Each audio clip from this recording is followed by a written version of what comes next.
I'm Brandon Matherson. I am with ElasticBox. We are one of the startups here in the Rackspace startups area. If you're not familiar with it, a bunch of startups here in the Bay Area come into these shared workspaces to collaborate and come up and share their cool ideas and technologies that they're doing here in the market. ElasticBox is a platform to help enterprises deploy and manage their applications. So we wanted to partner with a number of other companies in the area to just share our thoughts about what we think about containers, what we think about infrastructure, what we think about managing applications, no matter how they may exist in the market. So what we lined up for today, we're going to just share a little bit about our initiative, and today it's specifically about an open source initiative called Elastickube, which is all about helping customers think about managing containers on top of Kubernetes clusters. So we're going to share just a quick snippet about what we're doing, what we've done, show a quick demo, not take up too much of your time so that you can get to your food and drink and be merry. But after that, we'll have someone speak from Perspica and share a little bit about the work that they're doing in terms of monitoring and things of that nature. And then we have some folks from both Google and Rackspace to share their perspective on what they're doing in the market from managing containers, thinking about infrastructure and applications. So that's kind of the lineup that we have today. Feel free to jump in, shout, yell, ask questions. It doesn't have to be anything super formal. If you want to think about whiteboarding or just talking through some scenarios you have, we definitely welcome it. So please don't feel like you have to be shy or quiet. So up first, I have Alberto. He is our Chief Technology Officer at ElasticBox.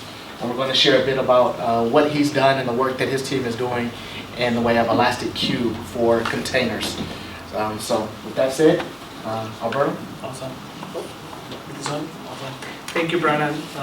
Takes a lot of effort to put that together, the meetup. So thank you again for setting up everything and get the food and the agenda and everybody together. So Elastickube is not a typo. It's a different initiative than ElasticBox. It's open source, and what we're trying to accomplish with Elastickube. And in fact, I have a jar that every time I mix ElasticBox and Elastickube, I have to put $1. So we're going to get our next round of funding with that. So what we do in Elastickube is a Kubernetes management platform. It is not. We are not building yet another container orchestration. What we're trying to do is analyze the use cases that complex organizations are going to need to address in order to adopt containers. I believe the Kubernetes community is doing an excellent and amazing job building all of the infrastructure that is going to help organizations to put the containers on the right place and optimize that delivery. But there's a lot of other use cases that need to be addressed in order to make that technology available to the rest of the organization.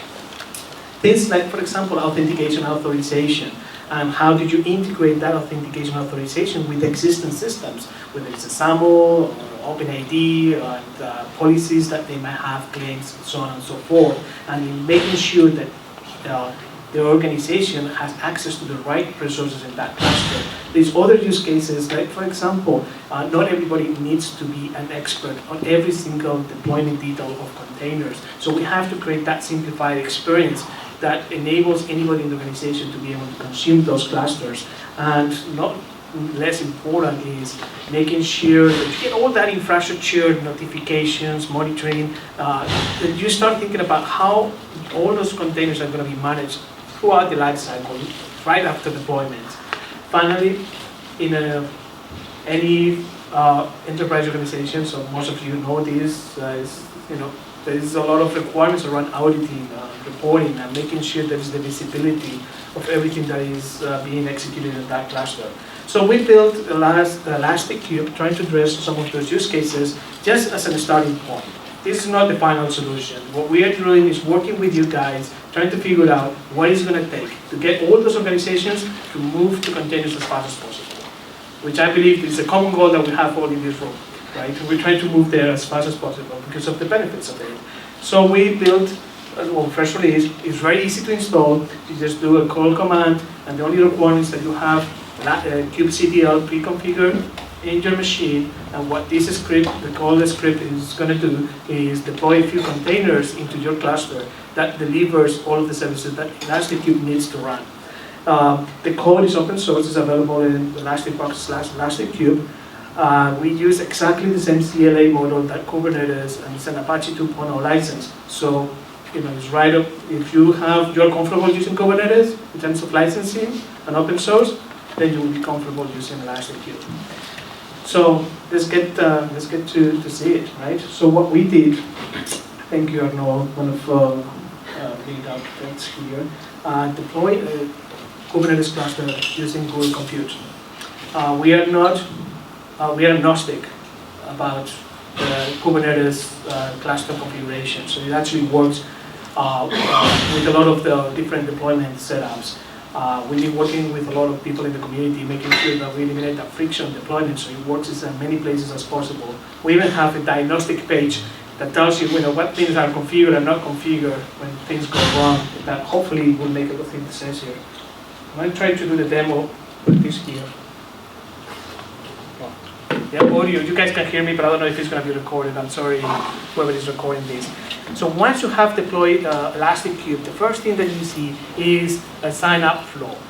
Basically, what we are doing here is creating the first account that is going to give you access to the management console of Elasticcube, and it's going to help you get you started to set up the rest of the users and permissions that you might want to add to get other people to use Elasticcube. So I'm going to create the first account.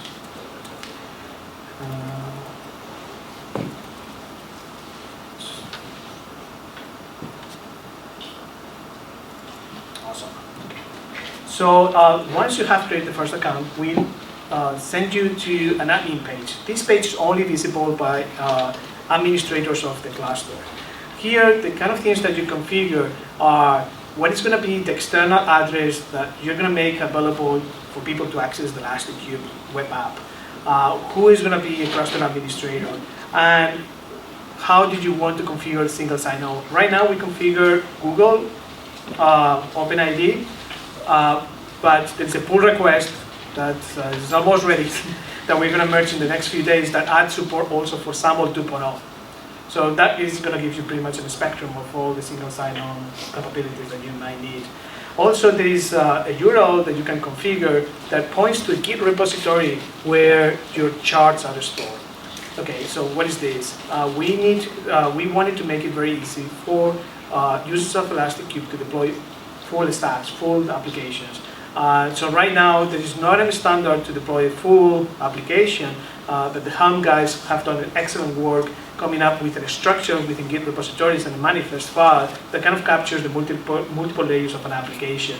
So we're using that standard for now. If there's other standards, it will be very easy for us to kind of add other ways of storing that multi-layer application. So there you just put the address of the Git repo that contains the charts, which will be the resources of their application, and we constantly synchronize with it. So if there's a new commit that adds a new chart, automatically it appears in Elasticcube. Finally, we have other things like email notifications. This is currently only used to send invitations and being able to invite other people to the Elasticcube console, and so they can deploy and manage containers and resources and replication controllers and all that.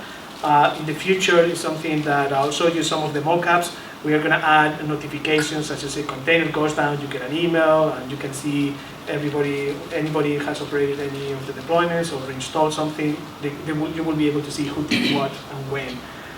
There's a user management aspect. This is where you invite other people. Right now I cannot invite anybody because the email notifications are off, so obviously the invitation will go anywhere. But once you have that, basically what you do is you type the address of the person that you want to invite and select the namespaces that you want that person to have access to, such as that person will only be able to operate resources on those namespaces. And you can use the resource quotas to control how much of those how many resources they can use in the cluster. There's also a namespace management aspect, and so for here what you can do is just create a namespace and invite people to that namespace. So here you can see that authentication authorization aspect that is not present today in Kubernetes that enables you to say this person can operate within this namespace.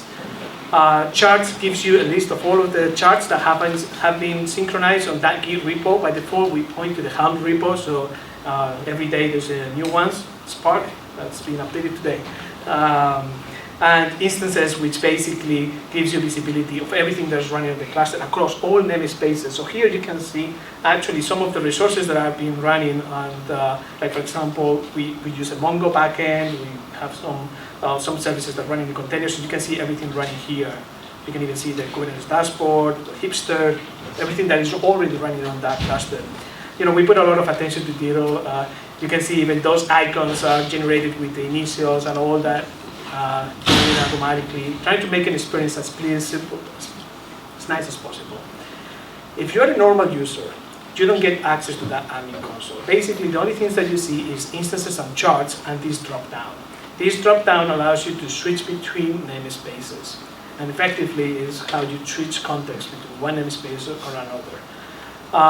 The first tab, what it gives you is visibility of all of the charts that have been already discovered, and you can go ahead and deploy anything that is there. So for example, let's say that I want a Jenkins server, I click play, I get kind of like a mini wizard of which labels do you want to add.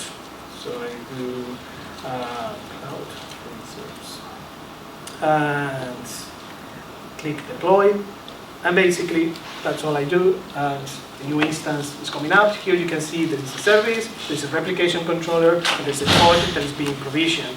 I click on the pod, and the metrics are not yet available because it takes a few minutes for Hipster to start pushing all of the metrics on the back end. But as soon as those metrics are available, you will be able to see them. You can see the events, kind of like things that you see when you do kubectl describe. When you look at the containers, you actually get what is the containers that are running that pod, and you get a real-time output of the logs that happen in that container. So this is really helpful for, you know, when the container is misconfigured, you can get quickly an idea of what is happening there. So now we have a Jenkins running. We already use all the performance, and I cannot take credit of that. That is the container world, but it's already up and running. What other things I can do? Right now, I can delete that replication controller. You can see the controller disappear and then the pod disappear. So here what we are doing is proxying the APIs of Kubernetes, and we have built a WebSocket layer that allows us to give you all that information in real time. So what else can you do with Elastickube? Well, there's a lot of things that we have on the roadmap. First, we wanted to make sure that you have that capability of providing authentication and authorization to the cluster. And that is already there. You can play with it today. But all the things that we are coming up with is that notification system. Basically, what we wanted to do is making sure that anybody at any time can look at what happened on that cluster and who did what. So we are actually integrating deeply, a little bit more deeper with Kubernetes, and we're using the authorization with webhook, and we are going to make sure that anybody that actually deploys anything using that cluster, everything is going to have a person who did that, and you can see when it was done. Such as anybody in the team can go and something goes wrong, understand who did it and when that happened. There is also that aspect of if you're working in a large organization and you're going to want to push Kubernetes outside of that innovation department, there is a little bit of auditing that your CSO and IT ops are going to ask you to have. So we're working with the community to try to understand what is the minimum that you need to be able to get all those requirements satisfied. We're also working on help on other things to make it easier to deploy it and understand how to use the Elastickube, although we're trying to make it very obvious. This is the thing that we ship, the diagnostic page that is orthogonal to Elastickube. We monitor Elastickube services, but it can be used also to understand the health of your cluster. Basically, it's a URL, you type diagnostics, and it checks whether internet connection, the API is up and running, the charts, the Hipster is up and running, Kubernetes DNS. That is, if you have deployed Kubernetes cluster, the DNS part is one of the trickiest ones. We also, and this is actually coming as well very soon, I'm going to commit a week, but so it's just the team has to deliver it. No, it's going to be very soon. But basically, it's a quick dashboard, so when somebody logs into Elasticcube, can get a kind of snapshot of what's happening on that namespace. So you get the number of replication controllers, containers. You can see the CPU and memory allocation across the whole namespace. You can see how is that broken down by replication controller. So if you see something there that's where's that bit coming from? You can go and drill down and see it from a historical perspective, but a very usable way. We're not trying to replace here the big guys monitoring tools, but help the developer that is not an ops person to kind of get visibility on part of that ops world. And I'm running out of time, and, and I was trying to speak as fast as possible, but this is Elasticcube. You can have a look at our source code and have ElasticBox Elasticcube and contribute and give feedback, open issues, and yeah, we're really looking forward to your feedback, and thank you.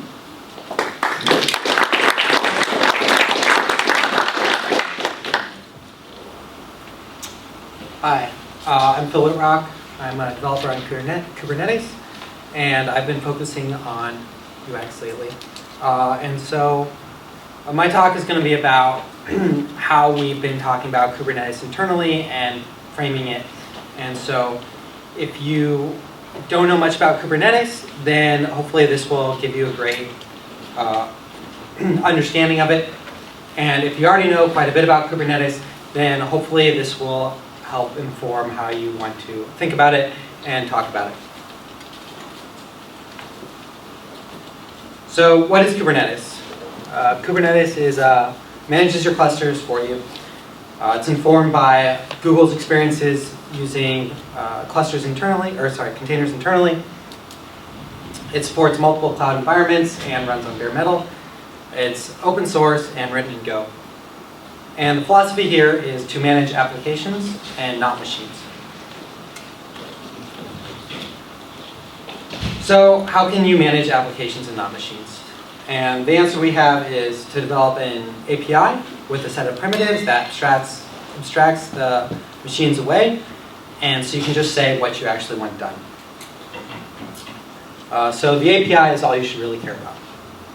I'm going to spend 2 to 3 minutes on several different APIs we have for running workloads, service discovery and load balancing, and configuration of data.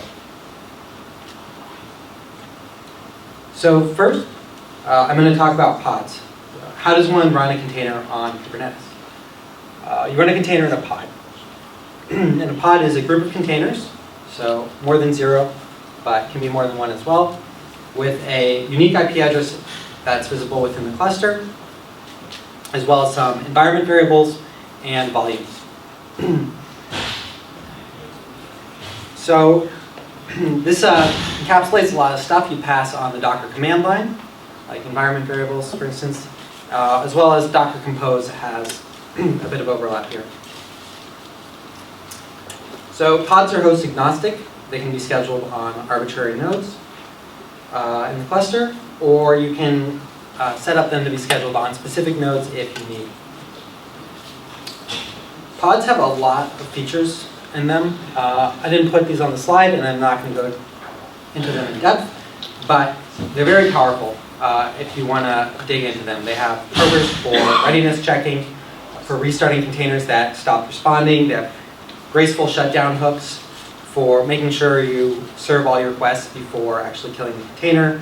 They have resource reservation, QoS, and a downward API for cloud-native data.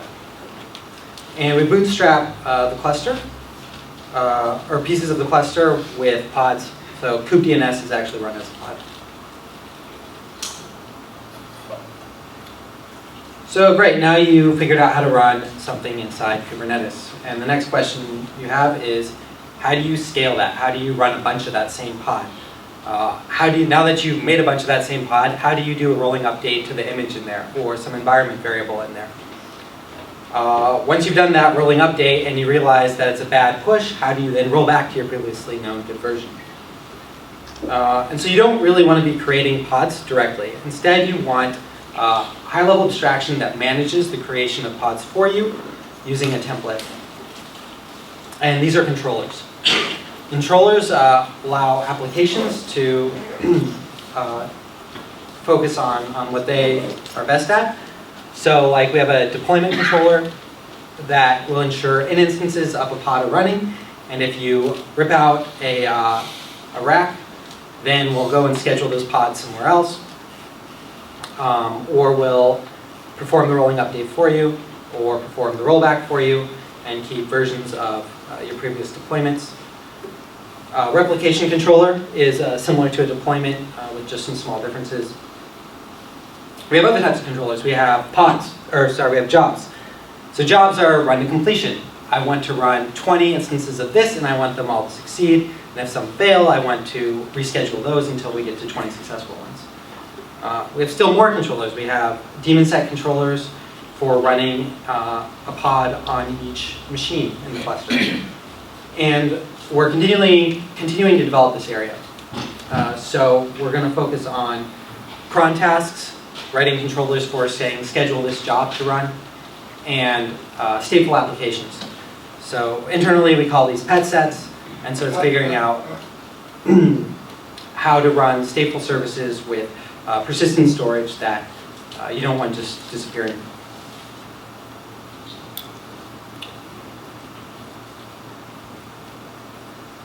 Okay, great. So now you have this dynamic set of pods you're creating and that are managed for you.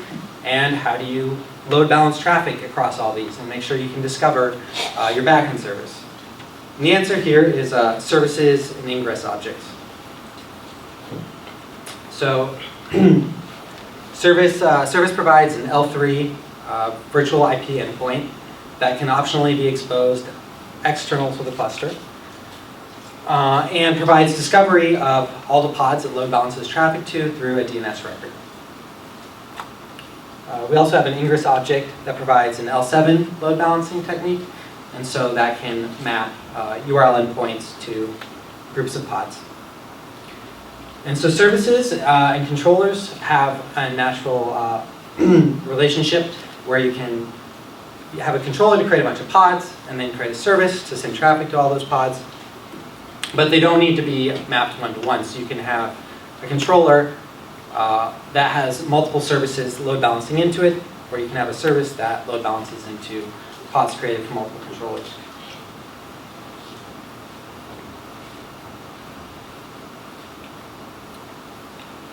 So the last thing I'm going to talk about is how to inject data into your pods and decouple that from the image or the pod template.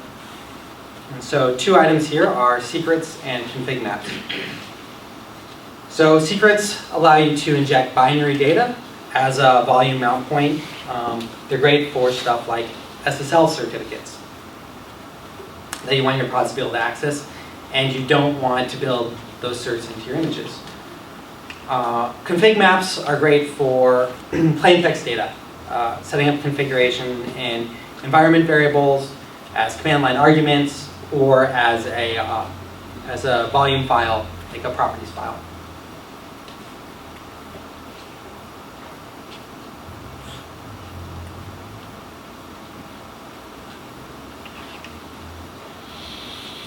So just a few interesting things on Kubernetes clusters. With scaling, in version 1.2, we did a lot of work on scaling and support 1,000 node clusters with 30 pods each. So you can get 30,000 pods running in a cluster. We have a demo that went along with our release of scaling up to 10 million queries per second. We support namespaces for tenant isolation. So you can provide resource quotas for an entire namespace and say this is the total number of CPU and memory available to stuff running in this namespace. You can provide limit ranges for individual pods and say no pod's allowed to consume more than 2 CPU. And you can provide, we have different resource quas. So we have a guaranteed level that does a full reservation and it's always available. We have a burstable level that allows you to consume additional resources for a limited period of time. And then a best effort level that is going to allow us to do stuff like evictions. And lastly, we support volumes which can deserve a whole talk on their own, but essentially allow different ways of mounting data into your pod and can potentially live outside the pod lifecycle itself, so you can have a persistent volume that will stick around after the pod dies.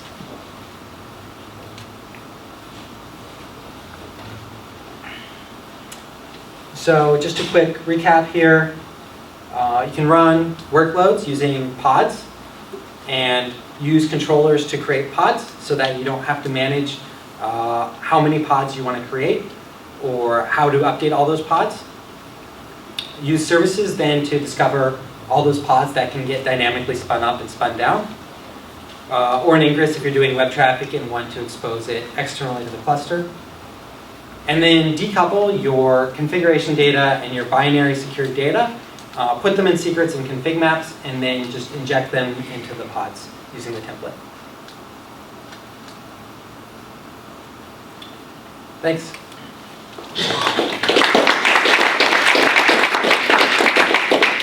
Hi, I'm JF.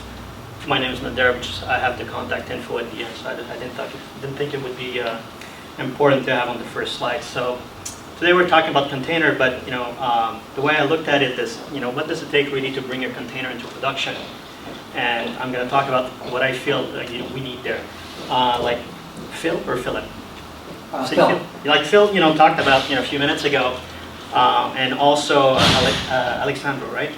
Alberto talked about we need tools to deploy containers, to deploy the application, and so on. But when it gets to when you want to bring those into production, you need more than just deploying the application. You need to be able to monitor it. You need to provide security. You need logging. You need a lot of other things around around those applications.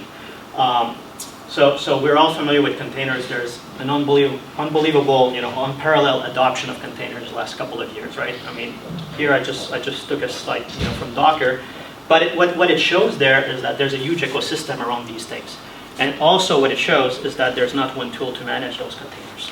Okay, so if you want to bring them into production, you're going to have to build together an infrastructure that's going to have a security tool and monitoring tool and storage and blah, blah, blah, all of that together. You're going to basically be building a best of breed type of deployment to manage your containers. And that's actually quite challenging. I've been working with a lot of banks and telcos over the last 15, 20 years. These guys had a lot of money. They could do that. I'm sure Google can do that as well, and very large enterprise, can do that. But when it gets to the more, traditional, organization or enterprise, that's very challenging, and they need more than, assemble a collection of tools. So, just put some stats. Docker is posting, 2 plus billion downloads. Google saying 2 plus billion downloads per week. So, I mean, we're talking about lots and lots of containers being deployed out there. So like any technology, I feel right now containers, although are very widely adopted by developers and so on, we're still in the early phase. We're still in the early adopter. The innovators, we know who we are. We're probably all sitting in this room here, and we've been using this. We're coding those things. Early adopters, developers, always there, right? I mean, virtualization was the same thing 10 years ago. VM, were used in development. They were using QA, but how do you bring it into production? Because when you bring, those into production, you're talking about line of business, deploying applications that are revenue generating, and there's accountability. What if the application goes down? Who's going to be responsible? Is it the ops guy? Is it the developers? It's definitely not the developers, right? So what does it take to make line of business comfortable to work with operations? So that's really where the majority is, and that's where that's what we want to talk about. So what's required to cross that chasm, right? It's not sufficient to simply work. It's not sufficient that we can deploy our application using containers. It's more than that. There's the human factor I was just talking about. How can I guarantee the service level to the line of business? Who's accountable when things are not working? Who's going to be who's getting the page, right? The visibility and the monitoring is very, very important. It's not just about getting a few charts on a screen. You need to also have alarms that are actionable. You need to know what to do. You need to have whether you call them run book, knowledge base of, standard operating, procedure or practice. There's governance, auditing, patching, maintenance, right? Are we going to leave all the developers just deploy the application? Of course not, right? So who's going to patch the containers? You deploy them, but ultimately, you need to have like gold image, right? So how is that going to be managed? Capacity planning, sprawl. VM, that's been a very, with virtualization, that's been a major, major problem. I think it's going to be the same also with container. People, forget about their containers. It's easy to deploy, it's easy to forget about them. You don't pay for the resource. I mean, we have the same problem in our own lab, right? Where in our environment we have hundreds of VMs, right? And I would say half of them are not even used. They're consuming resource. Somebody is paying for it. And finally, there's all the the non-functional requirement, the ITI, right? Operability, security, high availability, reliability. So a lot of the new paradigms is let's the application developers build all of that in the application. Well, that's a very big challenge for operation, right? Do I trust just the developers and vice versa? What does the line of business do when there's money on the line, right? Again, it goes to the human factor. So, with that being said, the bottom line to me is that it's not just about the technology; it's really about the business, right? It's about monitoring the application, not just the container. It's important to monitor, the container. It's important to monitor all the layers of the application stack, right? From the apps, the app performance, the application infrastructure.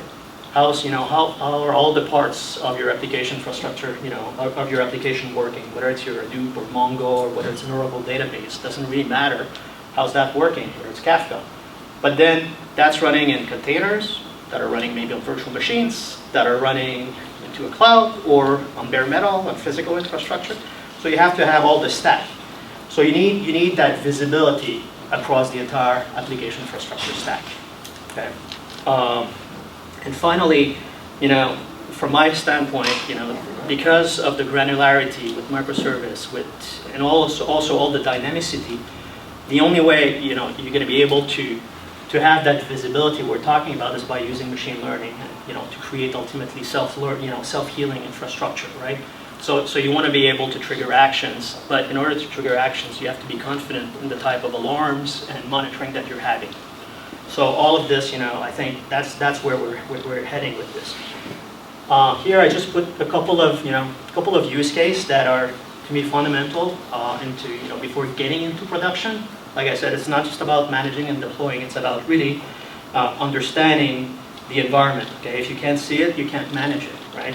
So that part I think is being addressed by the various tools.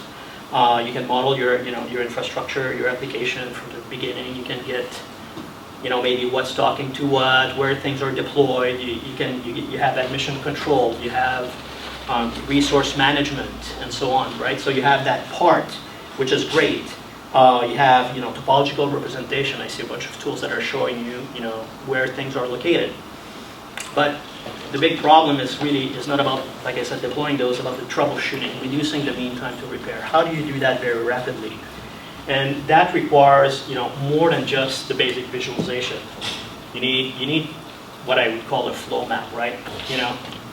What talks to what or who talks to, right? So you know that you have a bunch of containers all around, right? But which one's talking to which one?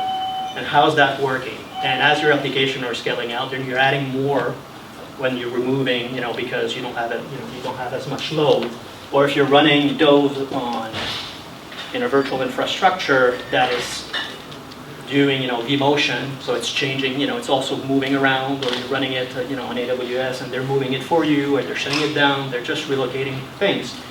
How do you track that part, right? So understanding who talks to who, and also what's where is very, very fundamental. Okay, and you need to have that understanding over time, not just the current state. Because the current state allows you to see what it is right now, but when you're troubleshooting a problem that started an hour ago, or 15 minutes ago, you have to know what it was, what it looked like an hour ago or 15 minutes ago, what was where, okay? And finally, the other part around this is that you need to understand, the health at the right level, right? So you might have containers that are residing in pods, and pods are part of bigger entities and so on. So you need to be able to understand the level, the health at different layers and different granularity of your infrastructure. And I call this behavior profile. All of that stuff is basically, a lot of it is is common sense when you sit down and you try to troubleshoot, but it needs to be automated, and it needs to be you need machine learning analytics to handle it properly. So the bottom line is that you need answers, and you need more than large screen. That's actually the AT&T NUC. I don't know what the Google NUC looks like. I have no clue if it looks like that, but I wouldn't be surprised. A lot of screens, a lot of pretty picture, and a lot of alarms also. Most, even including the systems that are doing dynamic baseline and so on, they produce lots of alarm. The dynamicity and the complexity of all of those modern application and framework and so on calls for what I would call an AI first approach. Okay? You need to bring this in. And all of that, those answers, we'll be able to achieve them via automation, machine learning, and analytics. That's my deep belief, and that's where Perspica comes into play. So we have something we call incident replay. And incident replay is basically technology that allows you to track topology over time, as well as the health, the time series, the log. So we bring a lot of different kinds of data that we keep. We don't do any monitoring per se. Okay, we don't deploy agents. We're integrating with a variety of third-party tools, whether it's K-Stack or Graphite, or we're using Nagios, whatever organizations are using in production to monitor their physical layer or the virtualization layer and so on. We're basically getting data from that, and we do correlation across the stack. So we basically stitch together, map your app. We stitch together into a topology that is dynamic and that is saved over time. We stitch the various tiers of the various application stack layer.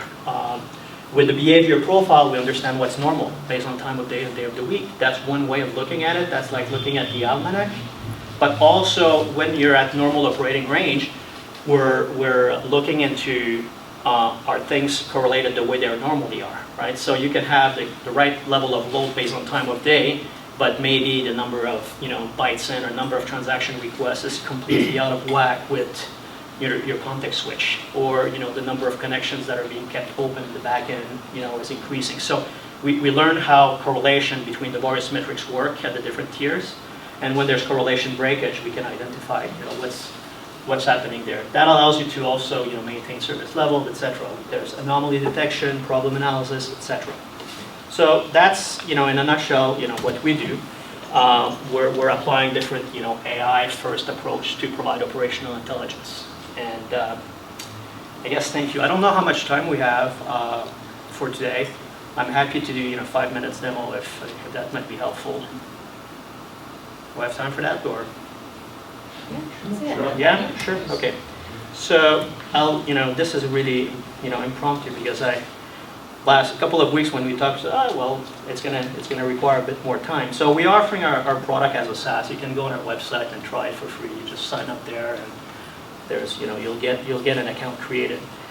Here I'm gonna log into an environment that's somewhat limited what it has in there, but I think it's interesting. Hold on.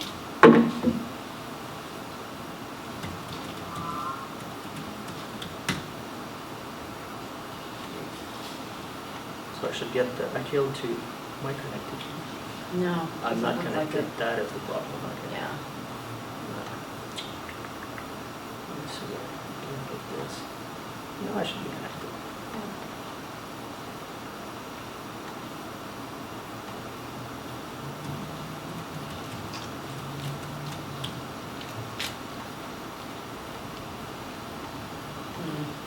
There you go.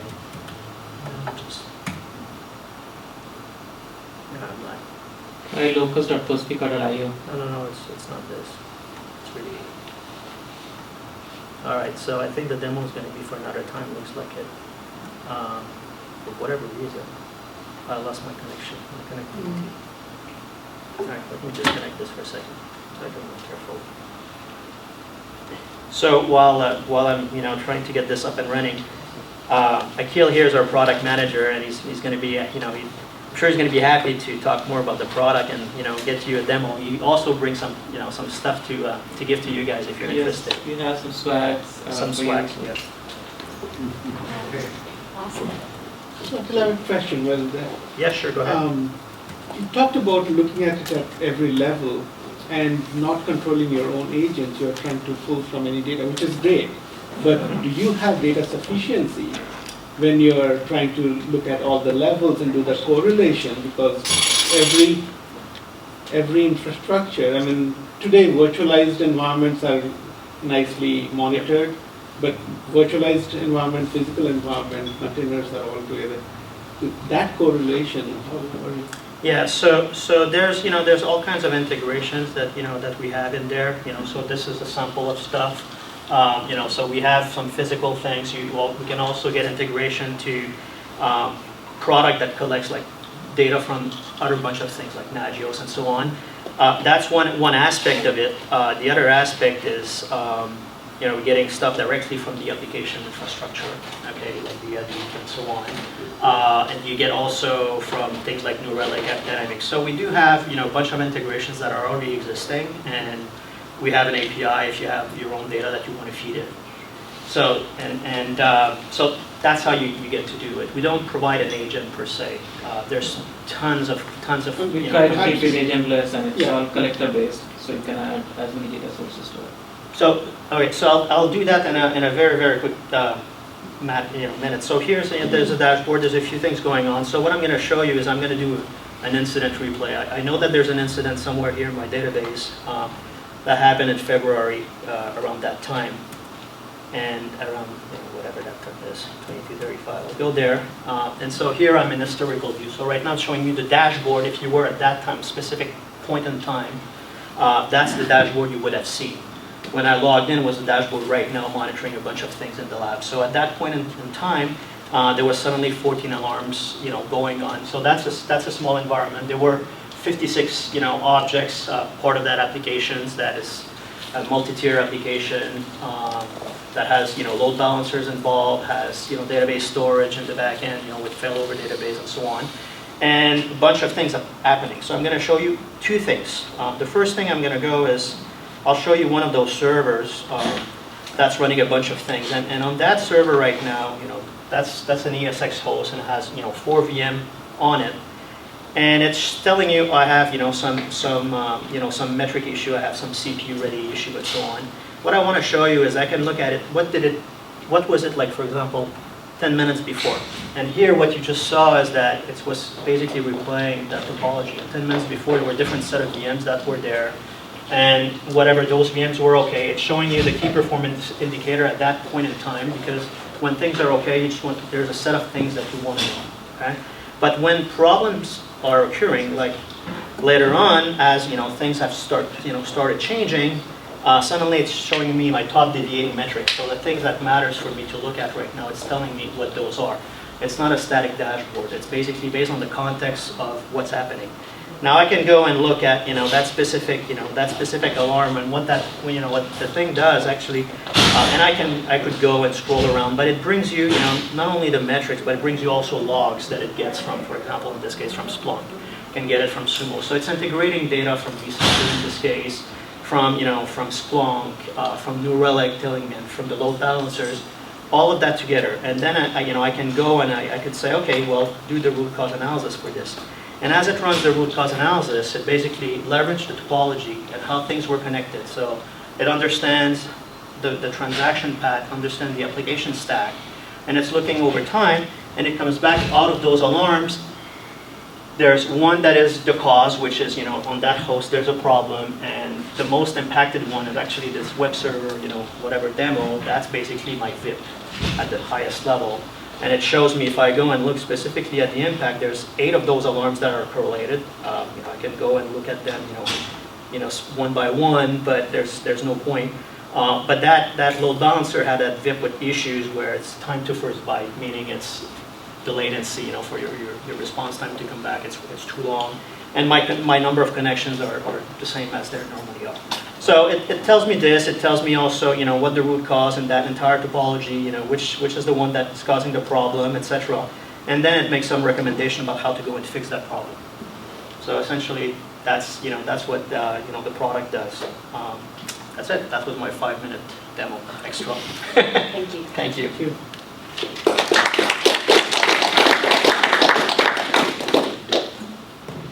Hi, everybody. Hi, everybody. I'm going to keep it a little more casual. I didn't do slides, so I hope you guys appreciate a little more off-the-cuff talk.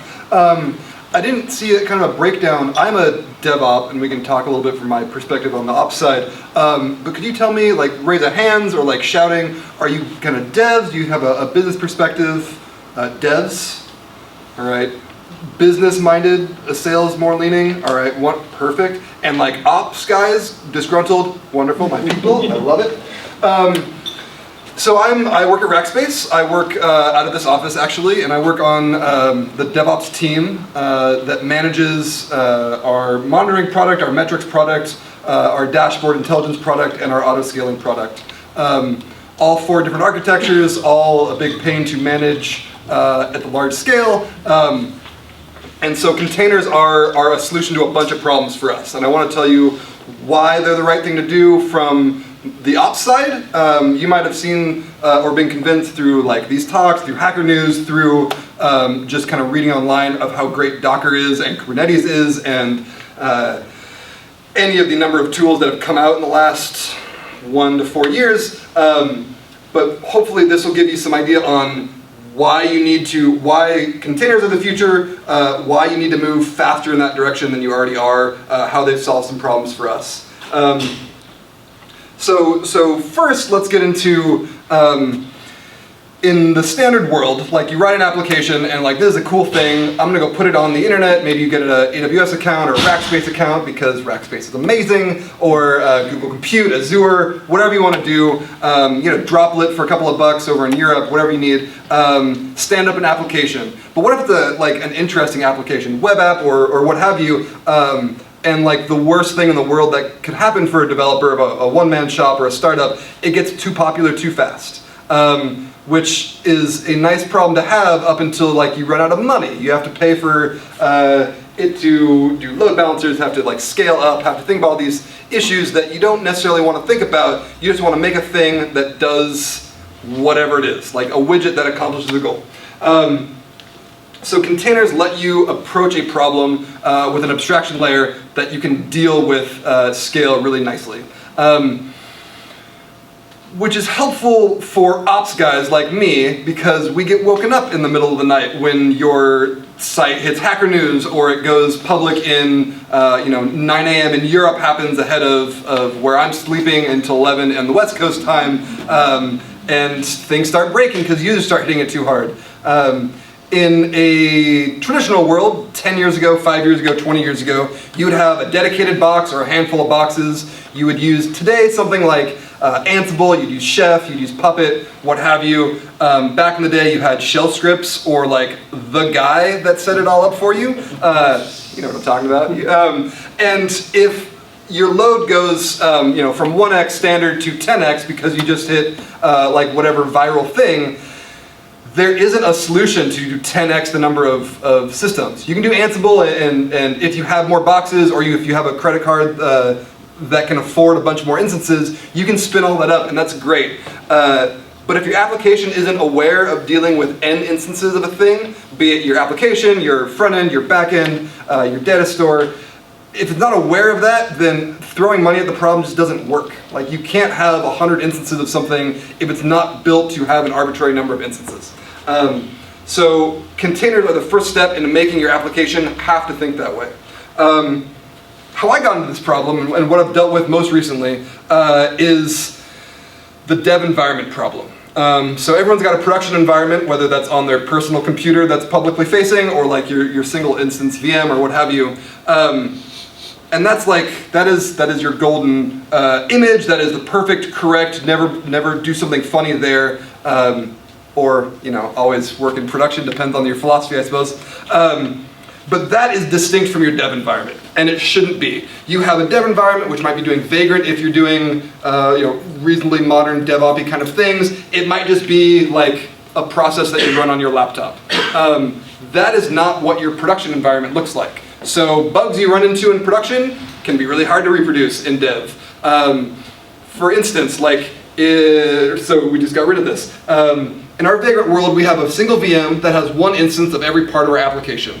We have 9 parts of an application. There's an Elasticsearch cluster, there's a Cassandra backend, there's application middleware, there's some Go code, there's some no code, there's some Java code. No matter how big your one VM is, it's not going to be realistic to what your production world looks like, where you spread those things out, because of course you do. You want to be caring about monitoring for low latency, monitoring for high availability to like the 99th percentile, all those fun things. If your production doesn't look like your dev environment, then you're just going to have a bad time. And there's no number of anecdotes I can tell you, it's just a fundamentally wrong way of doing it. So what you need is a dev environment that looks like your production environment. You can do that with, what's it called from HashiCorp? Did I even write it down? Yeah, the new Atlas tool, which is kind of making Vagrant get in that direction. You can do it with a straight Kubernetes install. You can do it with Docker and some scripts. However you want to get your application there. But what you need is, if your application is a cluster, you need your dev environment to be a cluster. So if you have, you index some data with Elasticsearch, you need not one instance of an Elasticsearch with like a single IP address port pair. You need a range. You need an array of those things, because sometimes one instance goes down. And if so, you have, say, a 3-node cluster. If 2 of your nodes go down, you can deal with that in a painful way in production. Sometimes things fail, sometimes things work, and you have bad results. In a dev environment where you have one instance of an Elasticsearch cluster, or one node in your cluster, there is no partial failure. It is either working and devs can run tests, or it doesn't work, and you have no useful failure modes. The closer that dev can look like production, the more useful your tests running and completing are actually useful, the more useful you can actually get your features to be written in the way you need to end up writing them in production. If you write them in an environment that doesn't match the real world, you're going to be writing your code twice, or you're going to be having painful 4 a.m. calls where you didn't consider a use case because your dev environment didn't flex that part of the muscle. So that's everything from firewall rules that need to actually work. That means building out a machine from zero, whereas we normally have these pets versus cattle, if you've heard that term before. In a dedicated world, or even a VM that you don't rebuild often, and you just kind of Ansible deploy for weeks or months, maybe one time the guy that just left and you replaced because he was bad at his job logged in and ran a Perl script, or wrote a cron job that you didn't realize, or deleted a thing because it had to be deleted and he didn't write a note about it, or there was no runbook, or there was no change log that said this is a thing that happened and you're gonna need to know it happened because 37 days later it's gonna happen again, and you're gonna have to re-troubleshoot why that happens.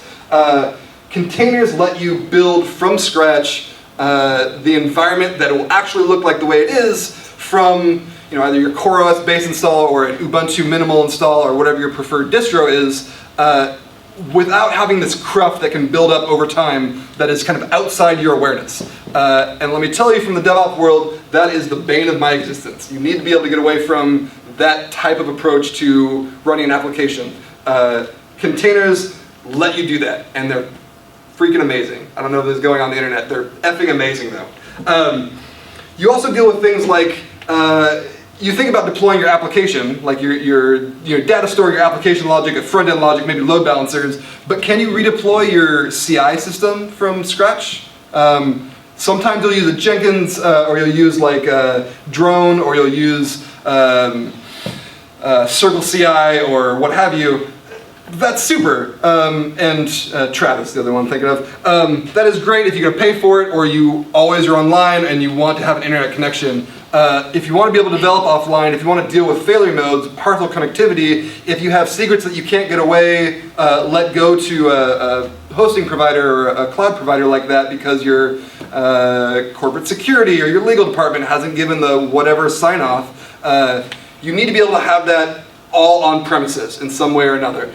If it's a pet, if it is a Mac Mini that you set up one time and forgot about, and that's your CI instance, What happens when that drive finally fails, or when the cleaning crew comes by and overloads a circuit and it goes down, but you needed to do a deploy in the morning and your CI isn't online because that box isn't highly available?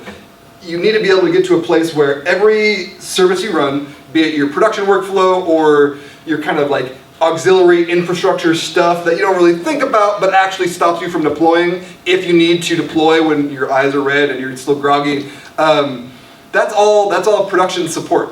And if it's something that you can't rebuild like that from the running of a script, then you can't rebuild it. And that means going to the office, that means having a bad morning, that means explaining to the boss why you're not getting things back online as quickly as possible, that means upset customers, that means losing money.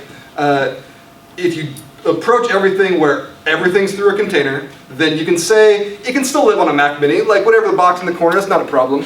But you can take that container and you can build it on your own laptop and say, I know that my BuildBot install or my Jenkins or my whatever actually works the way I expect it to from first principles, everything will stand up.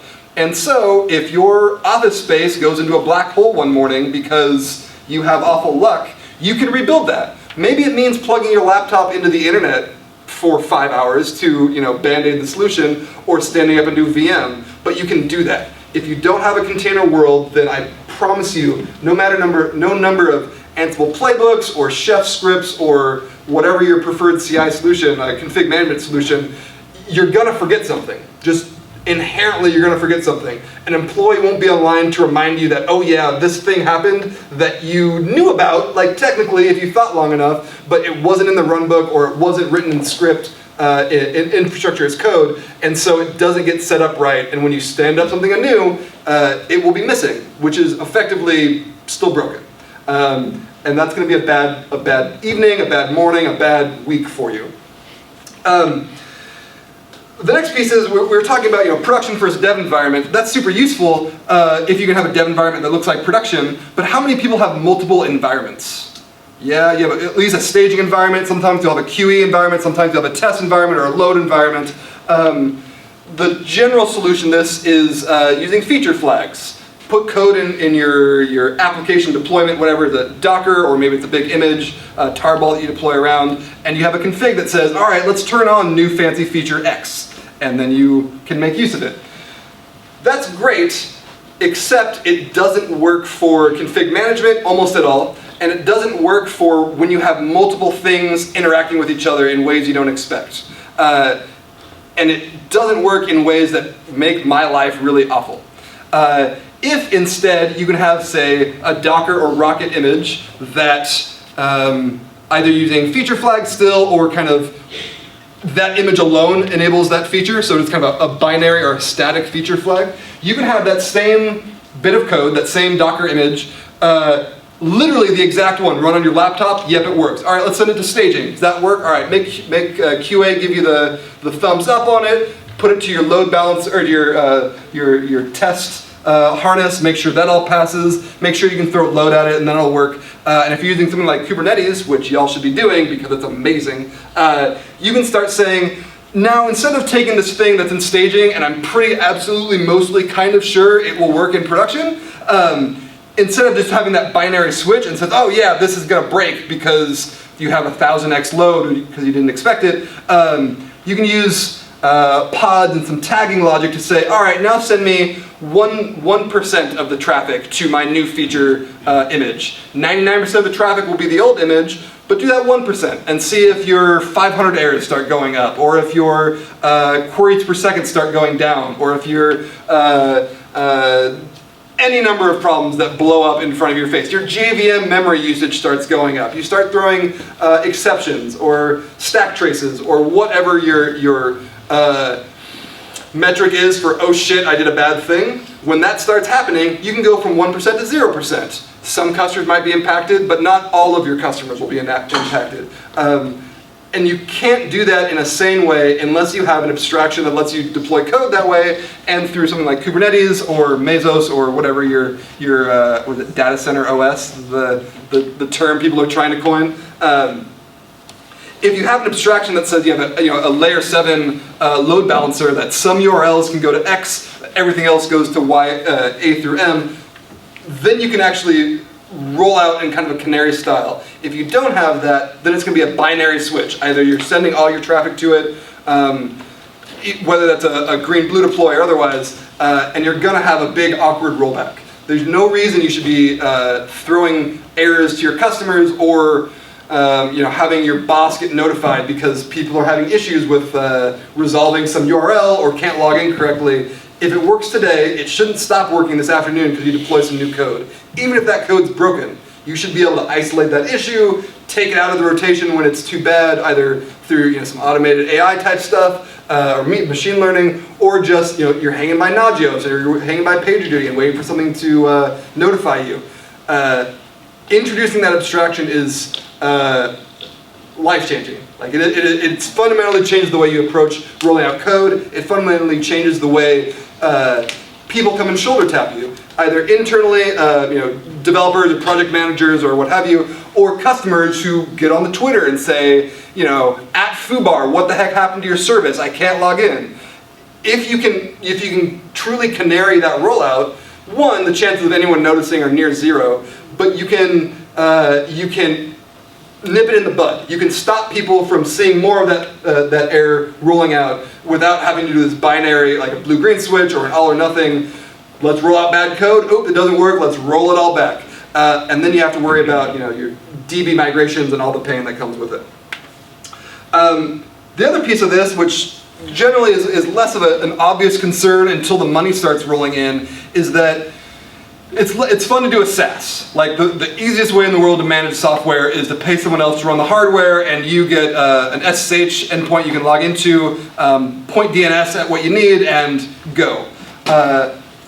But depending on the customer base, you need to do an on-premise solution, either an appliance or a mixed SaaS versus on-prem solution. Maybe you want to do dedicated because your load is so high, or your budget is tight, or the funding round you got lets you spend money now, but you don't want to amortize it month over month. If you have a chef world, or a puppet world, or an Ansible world, or the guy who just has a beard and is grumpy all the time but knows how to make it work world, you're gonna have a bad time going from one style of hosting, be it dedicated to cloud, cloud to dedicated, we manage it versus you manage it in some on-prem solution. You need to be able to have, and again, I will keep hammering this, you need an abstraction that lets you blur the lines between what the actual thing it's running on, be it Azure or AWS or what have you, or your own laptop that you can take on an airplane with you when you have bad connectivity, or dedicated hardware that your company that just bought you happens to have excess of. Introducing that bit of, thinking about the application versus the hardware itself, being able to wrap your application in a Docker rocket image lets you get that deployed where you want it to, and not think about, I don't have a Pixie setup because I'm not used to running in dedicated hardware. Or I don't have a config that is flexible because AWS is cheap, but all those VMs are not always reliable. It could be oversubscribed. So maybe you need to move regions when you're not expecting to. And finally, without running over too much longer, this lets us start doing something that big corporations have figured out. Small corporations only figure out once the pain point hits them. And that's a static configuration. So you have things like etcd or console that let you do service discovery or config management that is inherently dynamic. So you have like this leader election, and there's one guy who knows how to write to the database, and that database has all your configs for what feature flag should be on, what values should be what, your defaults, yada, yada, yada. In an Ansible world or a Chef world, you need to do a full deploy to roll out an update to that change, which works if you don't want to deploy very often, or if your deploys are very uniform and you just globally sweep through all your servers, big SSH loop and go through everything. If you have a Docker world where you can start deploying to on-prem stuff and stuff you're managing, or if you're deploying super frequently and in ways like multiple developers in multiple time zones that don't always talk to each other, you can have a config that is organic and grows with the application. So maybe you start introducing new config options that the majority of your boxes don't know yet because you're 1% canarying. But if it's living in a database like an etcd that lets you introduce a bit of namespace and configs that you can read from, you don't need to impact your 99% of other servers because you're trying to roll out a 1% canary that has code that may or may not work. You can organically grow and roll this out. And because you have this leader election and eventual consistency on all these great features that they write about blogs, it will work, and it will work every time, be it on a single laptop that's offline or a big cloud deployment. Getting away from a static configuration that is often a giant JSON file gives you flexibility that you didn't realize you're going to want to have once your users go from hundreds to thousands to millions. So those are the pieces that as a DevOps I badly need and appreciate from my developers. The flexibility to do a dev environment where they say the code is good and they throw it all over the wall to ops. If that environment looks like production, then I can have some confidence that the developers actually know what they're talking about. When the test pass for them here, I can say moving it to a larger environment that can impact QE or other dev teams internally or beta customers or production. There's some validity in the dev environment working into other environments working. You get to roll out things that are like CI or like one-off load balancers or these little pets that are not cattle that one guy set up and you forgot, or oh yeah, I guess your application doesn't work when that thing is offline or is overloaded because you had too much user demand. And finally, it gets you closer to being able to do dynamic configuration, which is breaking from the realm of Ansible and Chef and Puppet that says roll out and make uniform like this config across all these boxes, to have a configuration that reflects what the boxes are trying to do, what the application itself is trying to do. And that might be one box in 1,000 might be doing a config option that it cares about or requires it. Those 99% or 999 other boxes don't care about, don't need a trip over, but as that code gets updated on those boxes, they can make use of the namespaced data store, and they can actually start leveraging that code without doing these global deploys that either take your box offline or can impact and introduce bugs you didn't want, or have to be timely and not like kind of organically real-time rolled out.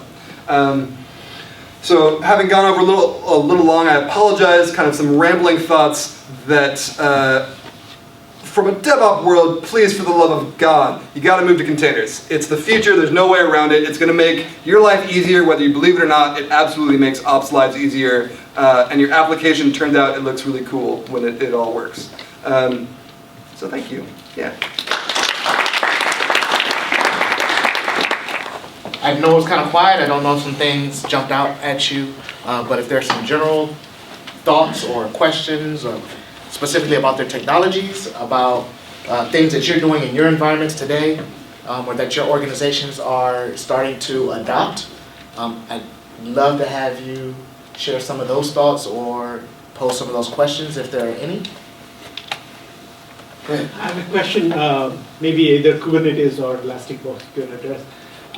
You talked about the quota system on either on the namespace or at the pod level. How solid is the resource quota, the max 2 CPUs or max whatever memory implementation of Docker and Kubernetes at this point? Because one of the arguments that has been made, containers versus VMs, is VMs you have a really solid boundary on the resources, but not so much on Docker. Do you want to answer, or? I can give what I know, and then. Awesome.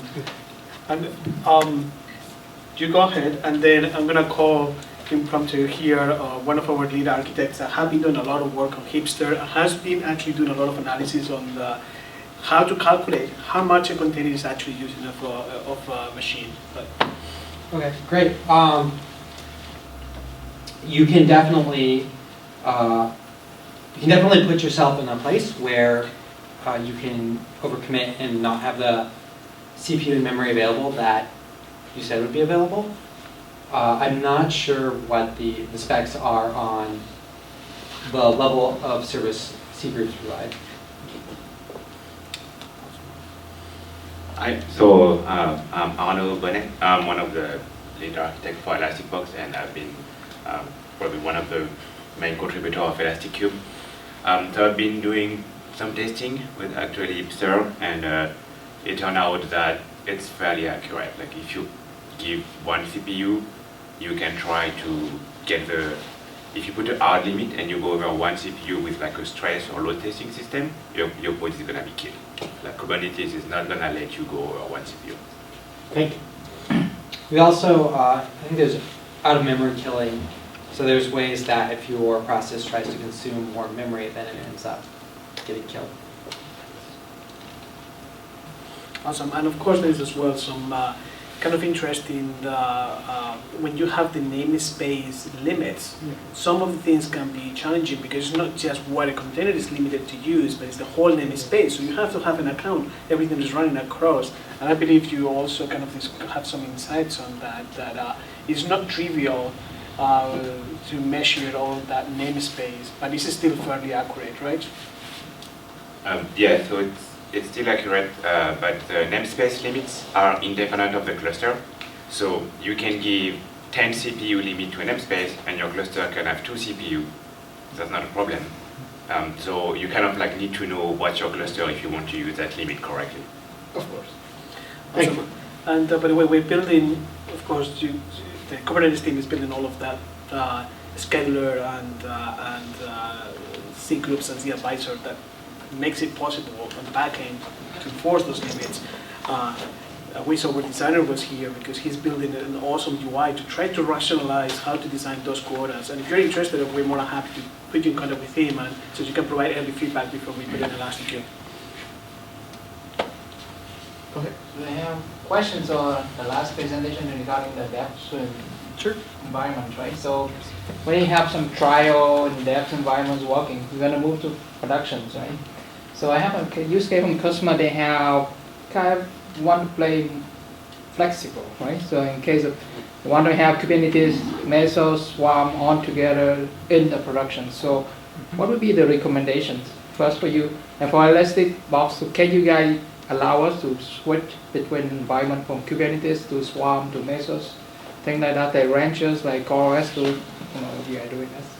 So there are 2 questions. That's a surprisingly interesting question. So to repeat for the video, the idea is if you can build this a container in a dev environment, if your production environment or your end environment is not just one Kubernetes, maybe it's Kubernetes or Mesos or VMs or what have you, different feature sets are available, different tuning options are available. It depends is the answer to any interesting question. I mean, the beautiful thing about Docker and Rocket, if you've heard of that, which is kind of the AppC initiative, is to define what that container spec should look like. So a single image that you build on your dev environment can work in Mesos or Kubernetes or what have you. So in the simple case, everything works right now and things work nicely. The tooling that wraps around your, like I said, data center OS is largely one-off. So like Kubernetes is an opinionated way of managing applications. And it has good opinions, but they're different than Mesosphere. And they're different than other solutions. You can bridge that gap, but that's a higher level tool. Either that's runbook and some documentation on how it should be working, or some scripting that lives outside of any one of those things. It is, at the moment, it is largely you pick the horse you want to run with, and it's more or less you tune to that horse. That's my experience. Yep, I completely agree. What we did when we decided to create this native container management platform, it's a pretty broad term. We did an analysis of all of these container management systems, and although obviously we chose Kubernetes, not trying to say that the other ones are worse, every container management system has different pros and cons. we decided to choose Kubernetes because we believe that it had a model that aligned the best to what we believe the combination of infrastructure and applications look like. The level of abstraction that it had around the infrastructure that is going to support the application, that you need to support that application. We fell in love with that. Perhaps there's also as well a little bit of a common DNA. Back in the days I used to work at Microsoft on the first version of Azure. I used to work with Ted Malaki, which is the lead program manager of Kubernetes, right? In Seattle. So there is a lot of aligned thinking that how these worlds should look like and the layers of abstraction. So when we look at all these models, we felt that Kubernetes had a very clear model that had an abstraction of infrastructure, but also have the features to orchestrate infrastructure on behalf through the underlying services. So when you create a service that needs a load balancer, as you explained, it actually is a load balancer. It's a load balancer in the Google Cloud Platform, and hopefully soon it will be in Amazon, and OpenStack, and so on and so forth. So that capability of breaking down the application and the infrastructure into kind of Lego pieces and compose them, it's what we believe will make the most sense to deploy applications in an enterprise environment. That doesn't mean that the other ones are not good. They have a strength and weaknesses. And we chose to focus on a single one because we wanted to focus not on supporting every single paradigm, but focusing on the use cases that enterprises are going to need to adopt containers. The authentication, authorization, the traceability, the lifecycle management, and so on and so forth. So trying to kind of create an abstraction across all of those management systems would have diluted the goals that we had with Elastickube. Thank you.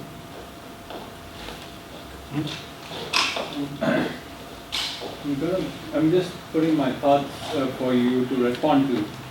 And I'm sorry if some of this got covered early because I came in, I think, for the last two talks, the first two. There's a lot of talk about the differences between the container model of service delivery versus the monolithic VMs where applications are all self-contained within a single VM. You may have a multi-tiered application, but substantial logic is contained within a single VM, right? With the container model, at least the talk is centered more around breaking up this monolith into microservices, which are ideally stateless, so that you can spin them up and spin them down as and when required. It sounds fine until you start talking about state, which is storage. And so in your mind, I just want to get your sense for how you see a monolith where storage is built into the storage logic is built into the application, maybe tightly integrated, being split into a bunch of microservices which are stateless and then need to hook into a heavyweight stateful storage service so that I can get the same capabilities I had before with my monolithic application. So I'm sorry, I'm putting a lot on the table. No, it's feel free to pick whatever you can and talk to it. That's a very opinionated topic unto itself. Yeah, it's tough. I think we can. Everybody might have a different answer. I give a quick answer. One, it depends on the kind of application you need. If you need it to be globally available or more isolated, because maybe you stand up one Postgres per cluster or pod or what have you, and they don't need to be like master replicated. If that's the case, doesn't matter what your data store is, just make it a container and you can stand it up. The general case is you should really have to justify not using a NoSQL database. If you're not using Cassandra, you should have a good reason because it solves this problem. And if you need to add more nodes or take nodes away, it deals with that. Postgres or other kind of older school data stores are super great at things other than dealing with that problem. So it depends on what your requirements are. It can be done, but it's difficult. So find your balance. Yep. Is that good?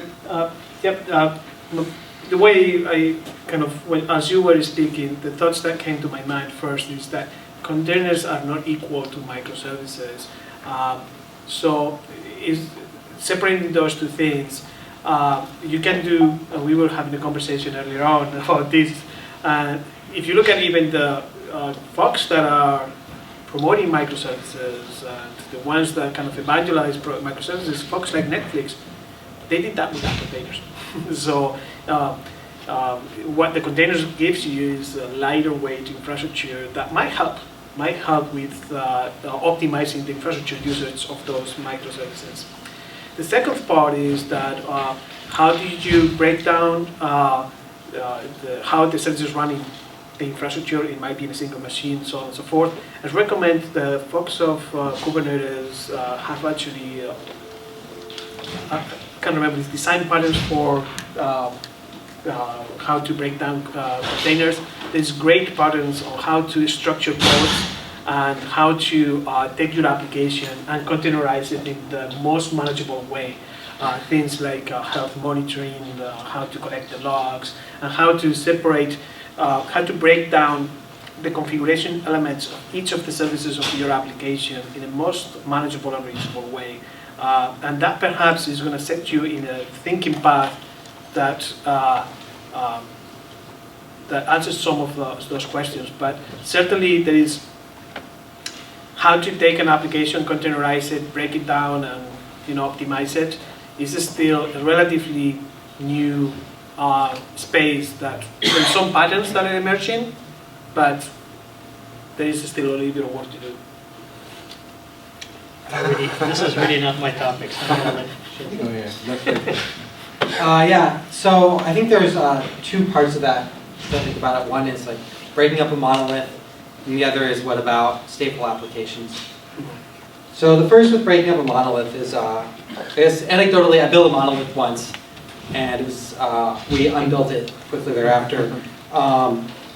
We couldn't scale separate pieces of it, is one application. So when we tried to, we discovered that a separate piece of the monolith was actually generating load, and the more we scaled, the more load we generated. Now that was due to a bug in the code, but it wouldn't have happened if we were able to scale things independently. As well as when one piece of the monolith was maxed out, it started consuming resources from other pieces of the monolith, right? And besides just being bad and having like not graceful failure situations, because maybe your PubSub subscriber that's a batch operation is all of a sudden leeching all the resources from your like critical user-facing side. It also makes it hard to debug because everything is kind of failing at once, and you can put separate monitoring metrics of different pieces of the service, but it's then you're kind of like internally segmenting it, which makes it kind of hard. So that's my pitch for break up the monolith, even if you still have to deal with stateful applications. Stateful applications with containers is hard, right? And a lot of the advantages we see from containers like really resonate with stateless stuff, right? It's like, bang, kill this one, start it over here. Like, what could be better? And that just like makes sense. And then you say, but what about MySQL, right? You can't kill it, and we can't. You're right. Like, it's not as simple. You can't just reschedule that, right? And internally in Kubernetes, we are trying to figure out this problem, and we're actively working on it. And this next release, I believe, either as an alpha or beta feature, we're going to have better support for this through a new type of controller. And some of the things we're trying to do there now is like have persistent disk separate from the pod itself, right? Like a network attached storage, and then you can at least kill the pod running the database and mount the volume somewhere else. Consistent IPs is another one, being able to transfer IPs if you need to restart the pod on another machine, these sorts of things. So I'm not the expert in this particular area. Actually, a coworker of mine is much more familiar with it than I am, but there's definitely things we can do to improve the experience of stateful applications. And so I think it's worth exploring those and seeing how far we can get. Yep, and I love the break the monolith. Somebody who's going to have to print some T-shirts. We have a couple of people that would be very up for that. I would say I forgot to address that part of the question. I think already Kubernetes have pretty decent support on managing that state with the volumes. Of course, it's not as dynamic and as flexible as what you described that comes in the next release, but it's on par of what you can do today with VMs, right? Yeah, I mean, yeah, definitely. It's like the magic isn't, it's not as unicorny and rainbowy as it is for stateful applications, but it's not like it's like incompatible fundamentally. Right. If I may just, not from a technical point of view, but a little bit on the business side and trying to be a devil's advocate, although I have no reason to be one, but just asking that, what's the downside of containers? What is the drawback for somebody to consider the effort to containerize? I mean, operational drawback or cost, are there any factors like that that come to mind? More than the drawbacks, there is, of course, no technology is perfect, and there is challenges that you can observe, and I think everybody's going to have. Between all of us, we're going to kind of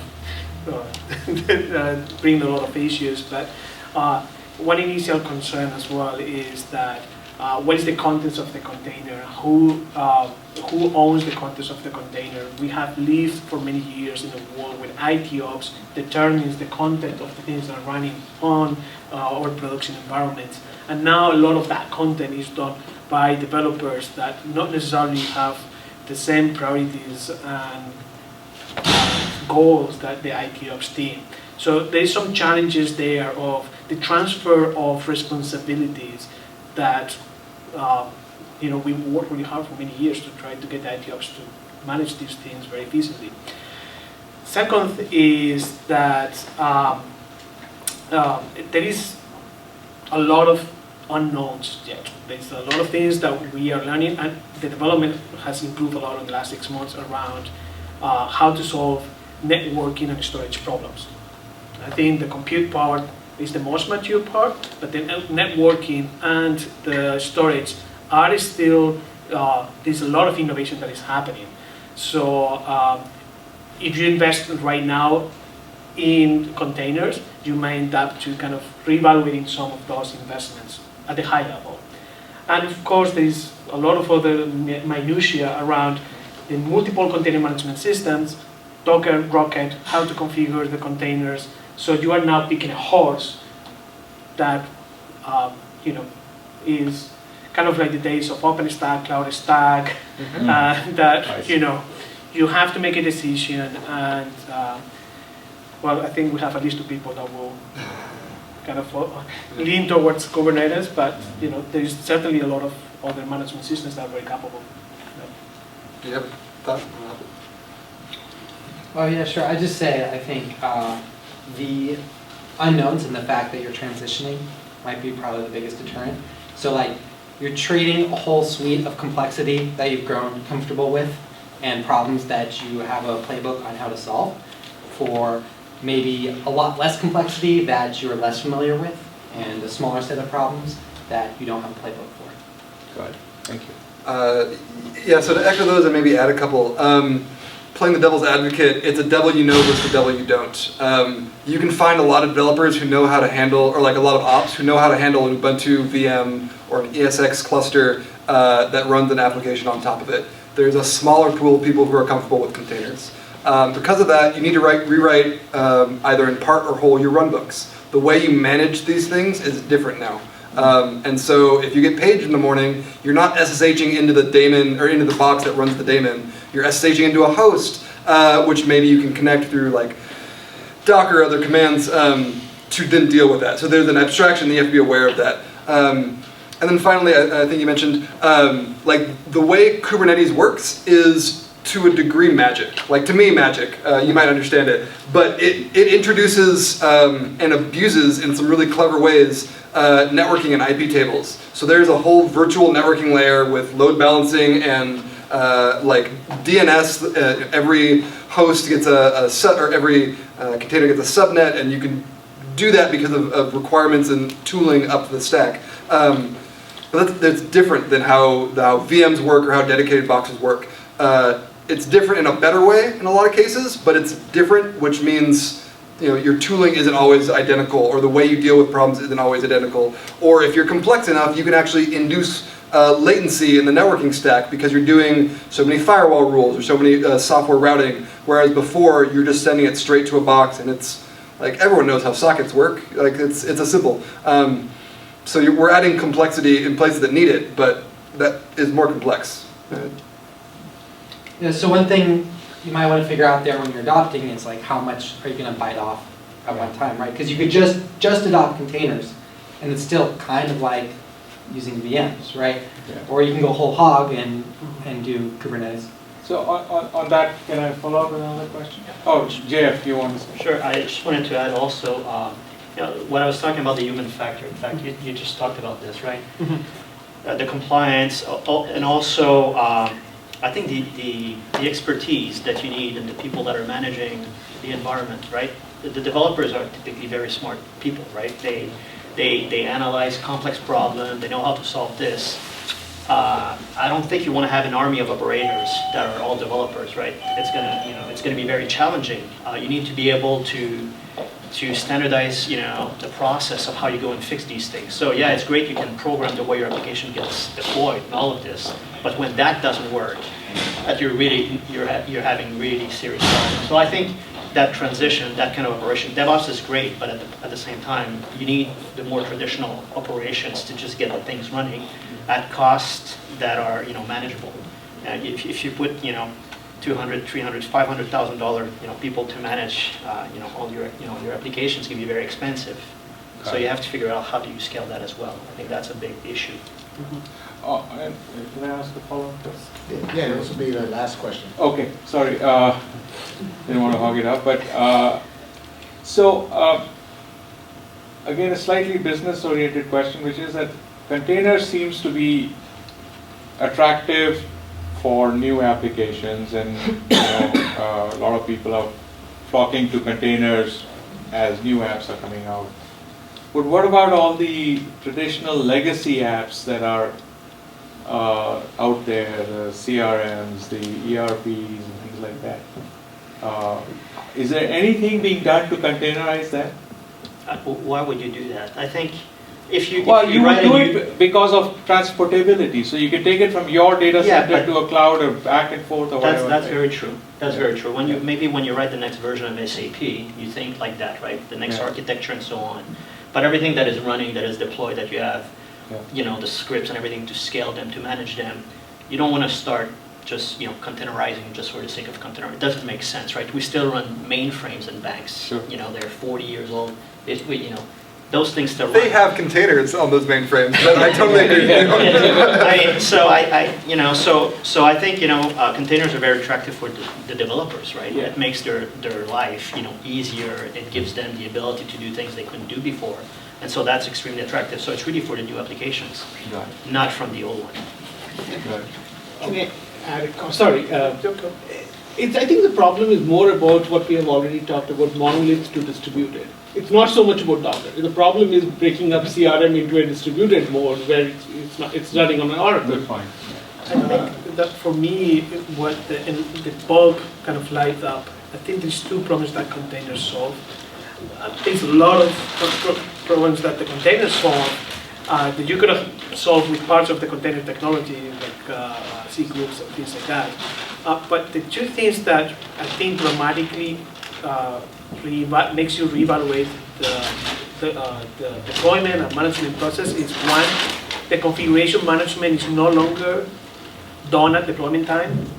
It's done earlier, which eliminates a lot of complexity when updating and shipping workloads.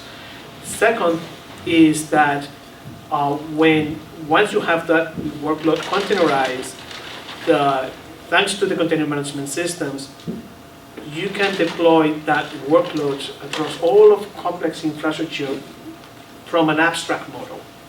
You are not dealing anymore with is a Cisco router or is EMC storage. You are already in an abstract cloud, the lowest common denominator that never worked for CMPs, cloud management platforms. So those two things reduces so much the complexity that makes it worth to reevaluate your runbook, trying to think, okay, let's leverage all of that and redo everything. Now, when the organization is ready to pay that cost, you know, we just had a conversation today. It seems a little bit like the third world that never deployed copper lines, and I'm going straight into LTE, kind of 4G. So a lot of these late adopters, I think, are going to skip the whole DevOps kind of configuration management and go straight into containers, which I hope it happens. It's the commoditization of really compute and all the resource, right? You plug your, you know, anything like with electricity, you don't run your station anymore. It's the same thing with compute, right? Yep. Everything's being standardized so that you can deploy wherever you are. You travel with your laptop, you plug. So now you run it. It's the same thing. Real quick follow-up. From the ops world, if it ain't broke, don't fix it. Like, if you've spent that money and the VMs work, like that's okay. The justification for it was if you have to keep maintaining these and you want higher utilization. VMs are really handy, but have terrible utilization. If you want to fit more applications on a smaller amount of hardware, containers are the way to do it efficiently. It's rarely worth it to go back to old applications and make them work that way, but if you need to, VMs aren't going to get you there. So, depends on your needs. Thanks. Okay. I muted you, sorry. Thanks. Well, that's all that we have. I want to thank you gentlemen for coming.